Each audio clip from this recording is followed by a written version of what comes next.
Welcome, everyone. I'm Matt Franklin, your portfolio coach, and this is the Portfolio Degree Power Hour.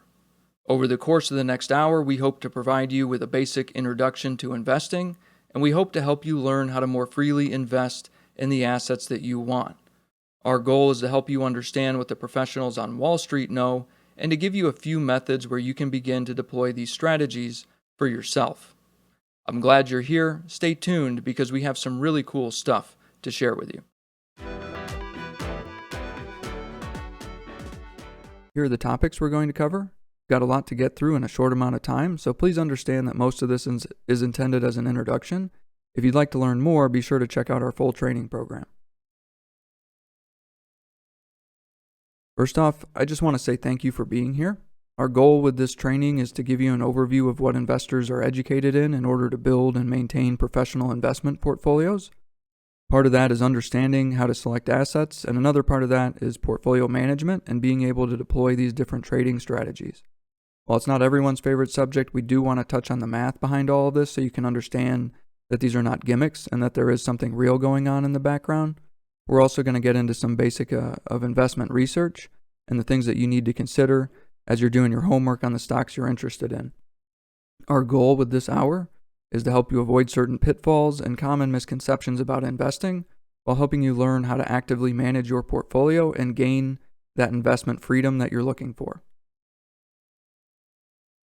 That said, I want to remind you that you came here for a reason. You had a goal in mind when you saw this training. When you signed up, you decided that you wanted to know more about managing your investments. And experience tells us that there's a particular goal that you have in mind. Maybe you want to manage your own portfolio. Maybe you want to learn how to build and manage wealth. Or maybe you're just ready to retire and you want to know how to avoid some of the pitfalls that might be coming at you. We're going to help you understand how to protect your nest egg and provide you with methods to continue to grow it for generations to come. No matter the reason you came here, we're glad you're here. We hope you're able to understand our methods and that this training makes sense to you. I really hope you leave here feeling more confident and better off than when you came in. And before we get started, I just want to reiterate the point that we're all better off when we work together and lift each other up. What we're trying to do here is not just build a training program and build some technology. We're trying to establish a community that helps to lift one another up, one that you can come to understand things better. So please help us make that a reality. If you're satisfied with the training program, please tell your family and friends.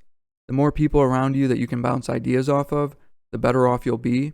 And the more folks that purchase our training program, of course, the more we'll be able to expand it and can be able to continue to update our offerings. Ultimately, we hope you take away from this hour the ability to search for assets, to build a portfolio, and to manage it over time. We want you to understand the different strategies associated with each metric and how to deploy them. We also want you to understand how to balance risk. When you're talking to financial professionals, they will not want you to take on any unnecessary risk, so knowing how to navigate those conversations can be key. As you gain confidence and start to reach out to more investment professionals, the right ones will get excited when you explain to them what you're trying to do. And those are the traders you want to work with. Those are the folks that will have your back when you need them to, because most of them don't make any money off of stock trades. So if they're talking to you about them, it's because they like talking to you and because they think that the conversation is interesting and fun. Now, those are the folks that will always do their best to make sure that your portfolio is performing well. In an attempt to try and summarize what we're coaching here, I want to lay out the idea for you. First, you'll want to pick one of the different metric-based strategies that assigns our asset grades. And don't worry, we'll show you how the grades work and what's behind them. Then once you feel like you can properly search for assets, we're going to walk you through portfolio optimization and how to balance your portfolio between risky and risk-free investments. And then from there, it's all about checking the optimizer every few weeks to reassess and to determine if you want to change anything around in your portfolio. And then whenever you do go to make changes, whether that's buying more or selling off some of what you do have, or maybe it's just a rebalance to a new optimal portfolio using the same stocks, whatever your motivation, you always want to weigh your decisions with any potential tax implications. And that's one of the main reasons why it's always a good idea to consult with a financial professional before making any changes to your investments.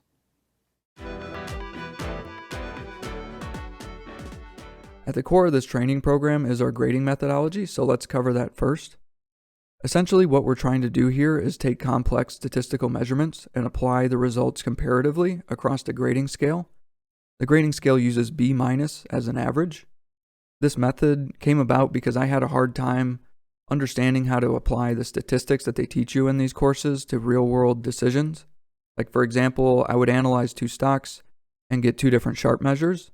And we'll explain that metric a little more in a moment, but say one stock was a 0.34 and the other was a 0.51. Obviously, one number is a little higher than the other, but I wanted to know what that meant and how those numbers compared to other investments that are out there. Ultimately, was I making the best investment that I could, and how did it compare to other options that were available to me? So that's where a lot of this stems from. It was just a drive to translate all these statistics into something that was relatable. And after doing a lot of testing, I arrived at two grading concepts. One for stock grades, for comparing the performance of the different statistics across the total population of the investments. And the second is for portfolio grades, which are there to help identify where the risk is coming from in your portfolio. So let's take a closer look at each of those. Getting into the grading metrics, there were 11 different metrics that were originally tested.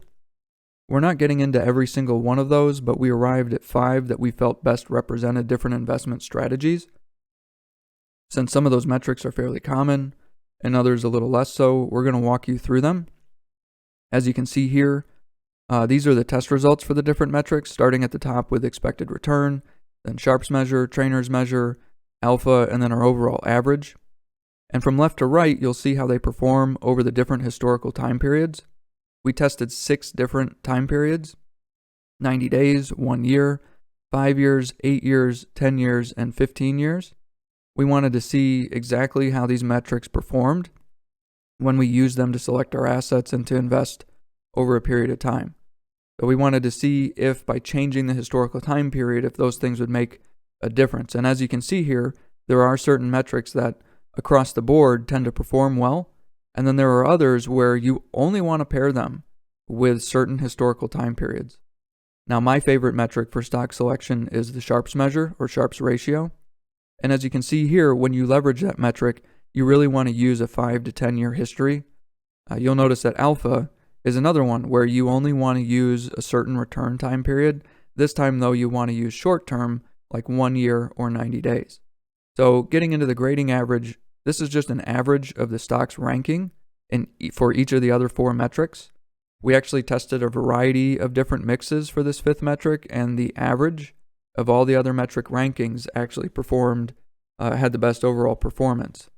So we'll cover all these metrics in greater detail in our full training course in Portfolios 200 if you want to better understand the math behind them. The second letter grade is the portfolio grade. This grade is designed to help you identify the asset's contribution to the overall risk in your portfolio. As you can see in this example, for stock grades, one stock has a B+, and another has a C. When you combine them, however, what you might find is they don't interact all that well. And what that means is individually they might be a great choice, but when you combine them with the rest of your portfolio, they don't interact in the right way, and they're forcing you to take on unnecessary risk. So in working with the portfolio grade, A isn't always what you're striving for. You just want to use it as a point of reference. It shows you where the risk is. You don't want to eliminate risk from your portfolio because you do want some, because it's where your return comes from. But what the grade can help you do is compare fits and different combinations in an effort to identify the right stocks for your portfolio. Like, for example, you may want to include a hotel stock in your portfolio, but as you go to add the company you thought you wanted to invest in, you find out that it doesn't interact well with your other investments. So what you do, or what you might try to do, is compare a few companies in that industry, and you may end up finding one that actually works out really well with the assets that you already have, and it's possible that that's not the original asset you were considering. So think of leveraging these grades as a way to help you narrow down your choices and find the right investments for you. A lot of times I'll use portfolio grades and start with maybe like 20 stocks initially, then review the grades and narrow it down to the best 12 or the best 8 or whatever that quantity goal is. that I have in mind. And really, to me, that's the fun part of building your portfolio, is narrowing down your choices. Thank you for listening this far. Before we close out this preview, I just wanted to take a moment to highlight a few of the other topics that we cover.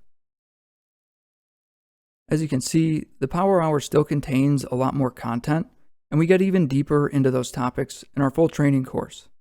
If you decide to join one of our virtual Power Hours, they're 90 minutes long, and about 60 to 70 minutes of that is content, with another 20 to 30 minutes set aside for questions.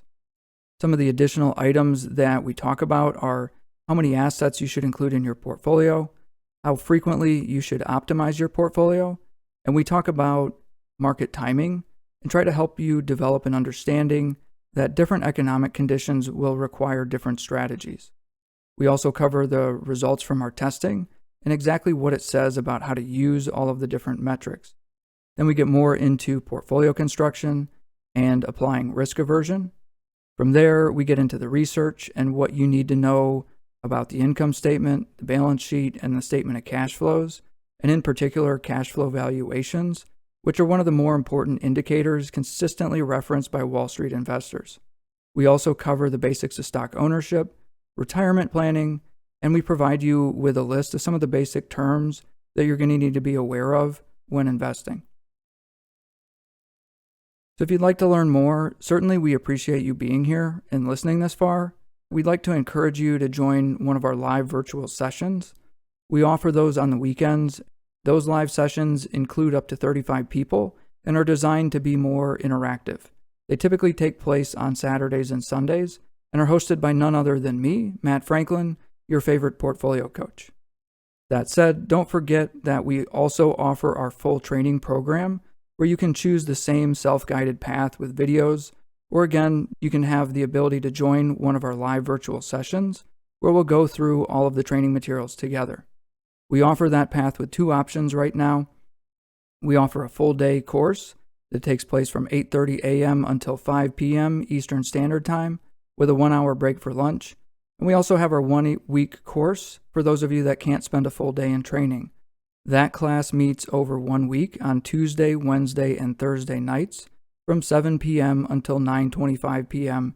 Eastern Standard Time.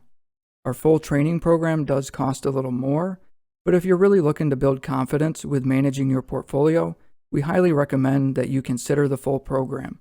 We want you to have the freedom to independently manage your portfolio, and this is our best offering to help you with that. Until next time, I'm your portfolio coach, Matt Franklin. Thank you for being here, and have a great day.